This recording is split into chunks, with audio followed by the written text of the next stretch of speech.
37 votos afirmativos, 107 votos negativos y 2 abstenciones. Resulta afirmativo. Era importante que esta ley salga por muchos motivos. Los contenidos son razonables, están bien, son necesarios como herramientas para un gobierno de una perspectiva democrática. Desde un punto de vista de las expectativas, son alentadores, van a reaccionar bien los mercados. Es una ley absolutamente nociva. Con relación a ganancias, está generando un tributo con el voto de una sola Cámara porque fue rechazado. Esto no debió ser tratado, es muy clara la Constitución. Seguramente va a seguir el camino de la judicialización y también de la lucha, obviamente. Es una ley del Congreso, pero que de ninguna manera se puede decir que es una ley que haya perdido el eje central del espíritu de la libertad. Bueno, un poco lo que ha pasado en las últimas horas en la República Argentina, más precisamente en el Congreso de la Nación, luego de aprobada la ley bases y las cuestiones fiscales que ya vamos a estar analizando. Lucas Romero, analista de Sinopsis Consultores. Lucas, bienvenido, ¿cómo estamos? Buenas noches, gracias por la invitación. Bien, a ver, la primera pregunta, ¿no? ¿Cuál es tu primera visión de lo que ha surgido ayer en la Cámara de Diputados? Una ley base que comenzó en la Cámara Alta, que fue al Senado, que volvió a la Cámara Alta y que finalmente es ley.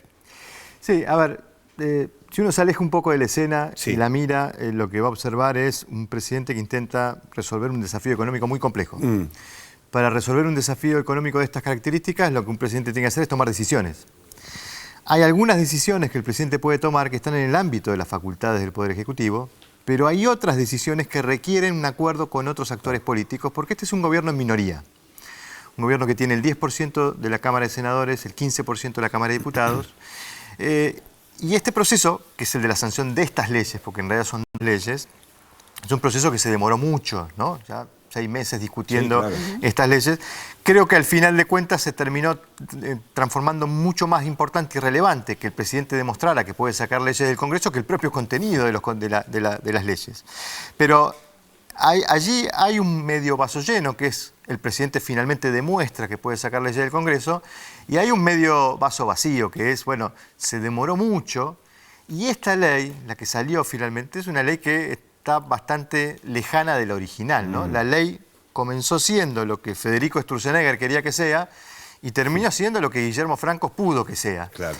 Y este aspecto Bien tan esa definición, ¿no? descriptivo Resumen, del proceso es importante porque vamos a ver mucho de esto, porque esto es un gobierno, insisto, en minoría. Bien. Sin embargo, bueno, capital político importante demostró el gobierno al poder aprobar ambos paquetes. Ahora, la regulación, la puesta en marcha de lo que se aprobó, ¿qué significa para los argentinos?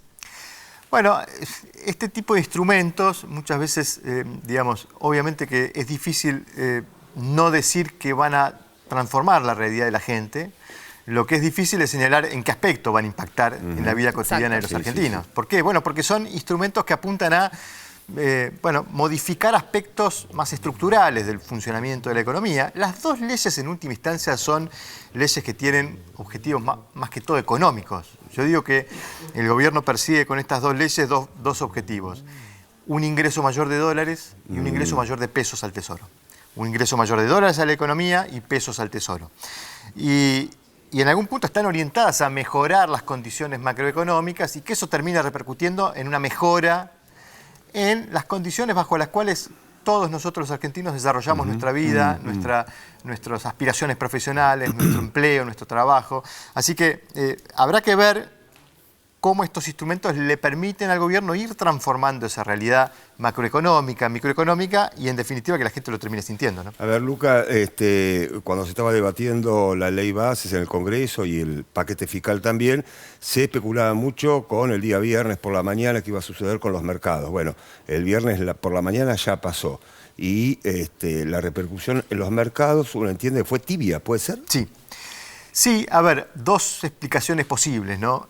Una es, creo que los mercados descontaron la sanción de esta ley cuando se obtuvo la media sanción en el Senado, porque en algún punto ya lo único que restaba por conocer era el texto final, pero yo creo que, y por eso también se ha vuelto importante a los aspectos de ver la naturaleza del proceso político, esta ley coincide con otro evento, que es una suerte de agotamiento que se ha visto reflejado en los mercados del programa económico inicial con el que el gobierno comenzó su etapa de correcciones de desequilibrios. ¿Qué quiero decir?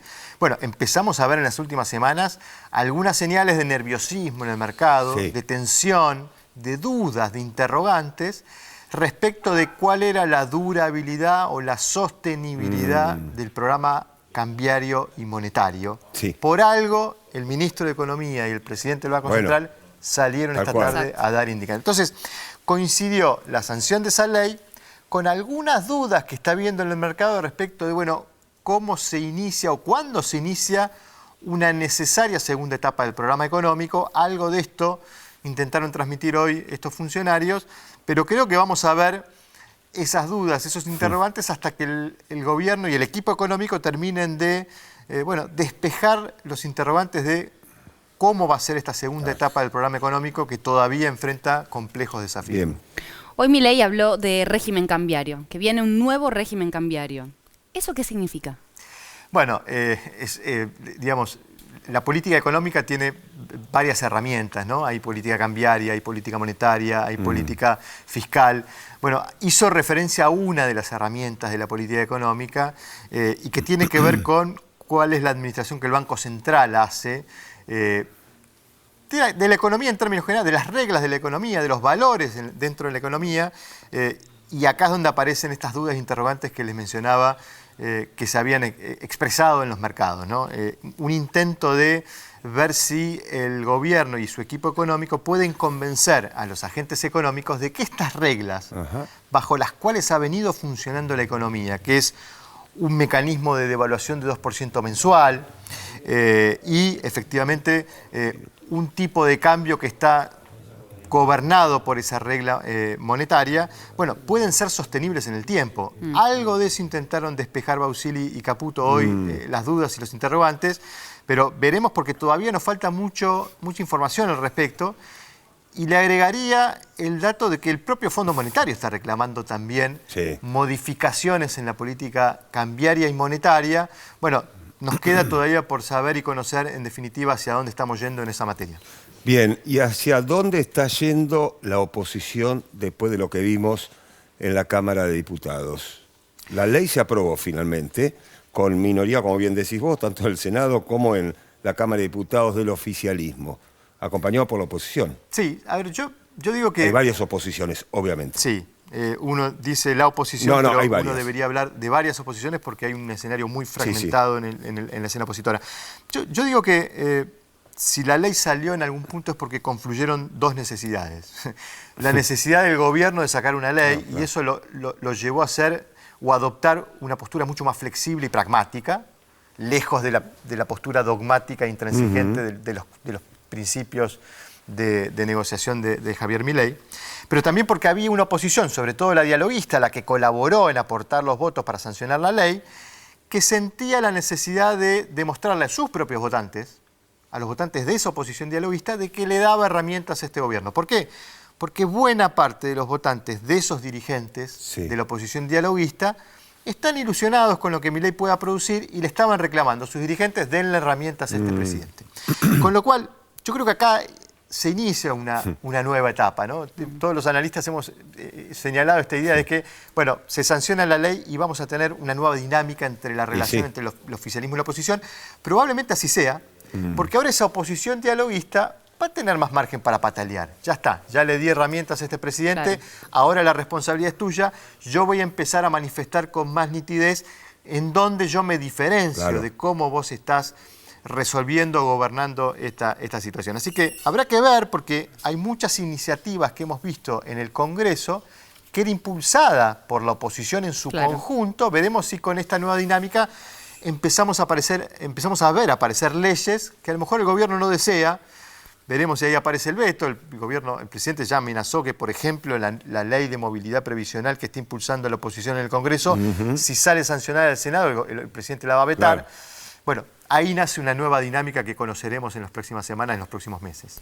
Ahora, por último, ¿a la imagen del gobierno le favoreció lo que pasó? ¿La aprobación de estas leyes? ¿Subió el capital político de la imagen del Ejecutivo? El gobierno y esto ha sido una característica llamativa de los primeros 5 o 6 meses, ha logrado sostener más o menos el apoyo social que lo había depositado en la Casa Rosada. Nosotros lo decimos en términos numéricos, en nuestros registros más o menos el 90% de la gente que apoyó a Milei el 19 de noviembre en el balotaje seguía apoyando el gobierno, tenía imagen positiva del presidente. Es cierto, vimos en nuestros registros de junio algunas señales de cierta impaciencia de ese electorado respecto de los resultados. Bueno, parte de que la ley salga me parece que puede ayudarlo al gobierno a demostrar estamos avanzando, pero así como durante los primeros 6 meses la baja pronunciada de la inflación fue una suerte de pulmotor para alimentar ese apoyo social, yo creo que en el segundo semestre del año el pulmotor va a tener que ser la reactivación económica. Claro. Y el gobierno se juega ahí el sostenimiento de los apoyos. Claro. Si hay una recuperación económica, si hay una recuperación del salario, si hay una recuperación del consumo, probablemente los apoyos se sostengan. Si eso no aparece, bueno, va a ser interesante ver qué hace esa gente que lo apoyó al presidente y que están demandando reactivación económica. Interesante. Lucas Romero, gracias por venir favor, esta noche. un placer.